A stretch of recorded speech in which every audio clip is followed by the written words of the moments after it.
Hello दोस्तों, veterans नमस्कार। आज आपको पता है कि आज एमएसपी के केस की सुनवाई थी और उसका अपडेट वीर बहादुर सिंह के माध्यम से आ जाता था। अभी तक उसका अपडेट उनका नहीं आया, लेकिन पता चला कि उसकी 27 मई तारीख है। कोई 28 बता रहा था, कोई 27 बता रहा था। जैसी तारीख आई होगी तो लोगों ने कमेंट करना शुरू कर दिया। अब करें भी क्या। ये वेंकटाचलम एक्स सर्विसमैन ने कहा, our judiciary is very consistent in its approach, my mind is tune to new date, thanks to our judiciary on educating me in this regard.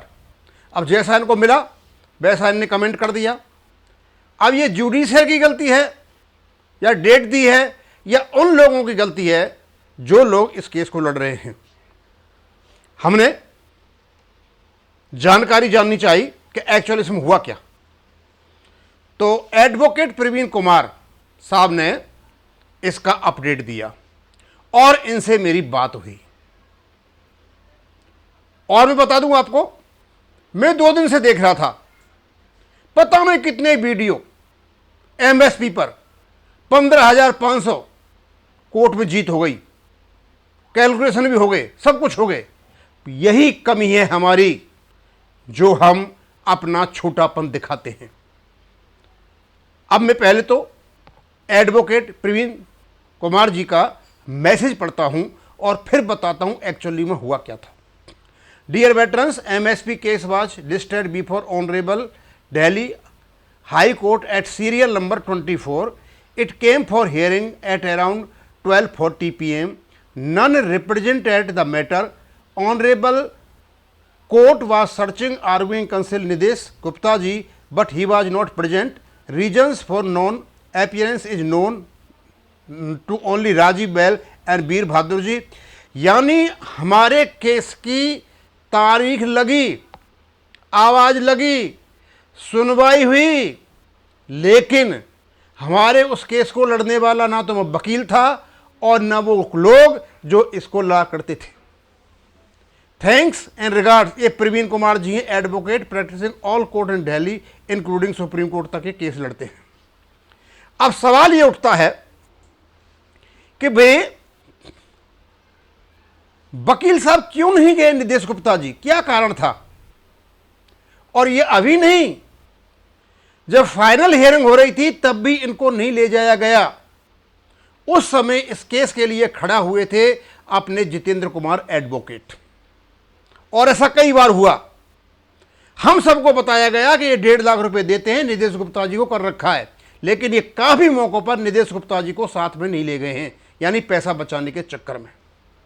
और अब जिस समय सुनवाई की जरूरत थी इस समय भी दोनों नहीं ले गए। दोनों के दोनों, वीर बहादुर सिंह और राजीव बहल, माननीय हाई कोर्ट में थे। हमने पता चला लगाया कि ये अंदर कोर्ट में भी नहीं गए, बाहर से ही आ गए, क्योंकि इनका वकील नहीं था। और साथ में दूसरा जो केस लगा हुआ था एयरफोर्स वालों का, उनका 25 नंबर पर था। तो जज साहब ने यह पूछा, भाई तुम्हारा वकील कहां? निदेश गुप्ता जी जो बहस करके बैठे हुए हैं। इसलिए तारीख इस बार कोर्ट ने नहीं दी है, जज साहब ने दी है, तारीख हमारे लोगों की वजह से ली हुई है। अब ऐसा रवैया क्यों अपना रहे हैं ये तो ये जाने। इनको पता है कि अच्छा खासा माल मार करके बैठ गए 100 रुपया। इनको लग रहा है कहीं ऐसा ना हो कि पहले भी मार रखा होगा और इसमें से भी, तो कहीं इसमें से पैसा नहीं निकल जाए। इतने प्रकार के दलाल किस्म के लोग मैंने तो कभी जिंदगी में देखे नहीं। केवल और केवल ये लोगों को बहकाते हैं और ये खुद चाहते हैं कि ये केस लंबा चलता रहे, जिससे कि हमारा आराम से धंधा चलता रहे। ये केवल और केवल कोई एमएसपी का केस नहीं लड़ रही, ये केवल दलाली करते हैं। यदि इनको ये सब कुछ करना है, स्वाभाविक सी बात है भाई, तो आप जो केस जीत जाओगे, चाहे लोग आपके प्रति कोई भी धारणा रखते हैं, केस जीत जाओगे, सबकी हमदर्दी बदल जाएगी आपके प्रति, और स्वाभाविक सी बात है जो आपका खर्चा होगा ये लोग देंगे। लेकिन नहीं, इनको केस नहीं लड़ना है, इनको तो केवल दिखाना है कि हम केस लड़ रहे हैं। मैं आपको एक बात बता दूं, बड़ी स्पष्ट रूप से बहुत दिन से कह रहा हूं, ये लोग कोई एक्सर्समैन के हितैषी नहीं है, ये केवल और केवल धंधा करते हैं। दो धंधेबाजों को तो साहब खान ने निकाल दिया है और ये भी धंधेबाज है। इसके अलावा और भी हैं कुछ जो चुनाव लड़ रहे हैं, वो लड़ रहे हैं। इनकी जो बेइज्जती होगी ना चुनावों में, इनको जब पता पड़ चलेगा कि इनने क्या किया है।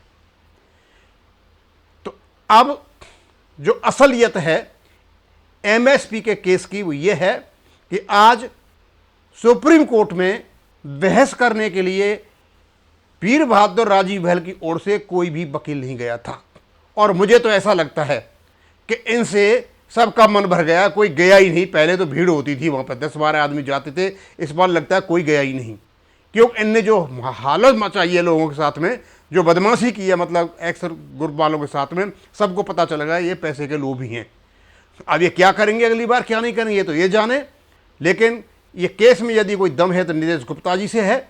और हम तो यही कहेंगे भाई, अपनी साख बचाना चाहते हो तो उस केस को लड़ लो। जितनी बुराइयां हो रही हैं और जो भी तुम दलाली करते हो सब ढक जाएंगी। चाहे हारे या जीते कोई फर्क नहीं पड़ता, लेकिन ये जो दलाली का थप्पा लगा है ना, शायद उससे बच जाओगे। अब अगली सुनवाई 27-28 को है, अब पता चलेगा ये किसी को लेकर के जाते हैं नहीं जाते हैं, या बेमन से क्यों लड़ रहे हैं क्यों नहीं लड़ रहे हैं, ये तो यही जाने। अब इसको मैं यहीं ख़त्म करूँगा। थैंक यू, धन्यवाद।